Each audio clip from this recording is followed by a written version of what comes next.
เนื่องในโอกาสส่งถ่ายปีเก่าตอนรับปีใหม่ที่จะมาถึงนี้ในนามโรงงานสังกะสีแผ่นเคลือบ BS เสกสรรพร้อมด้วยคณะนำและพนักงานทั้งหมดทุกส่วนหน้าขอส่งคำกรอวยพรไส้อันประเสริฐ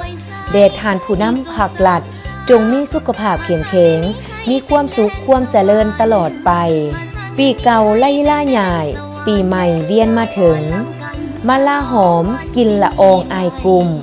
ซุ้มขะย่องย่อใหม่จวงจันหอมบ่เปิดดอกคูนบานเต็มบานสัญญาณหอดปีใหม่ลาว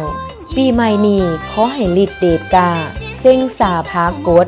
ลาบหยดทั้งสรรเสริญสื่นส้มย่อยองใสสองงามเสมอแก้วแววมณีสีสง่าอายุวันนะสุขะพละขอให้แข็งเขื่อนเข็มเงื่อนค่ำเต็มตื่นหล่นไหลเข่าลังโฮมทานทอนด้วยความปรารถนาดีจากโรงงานสังกะสีแผ่นเคลือบ BS เสกสรรแขวงจำปาสัก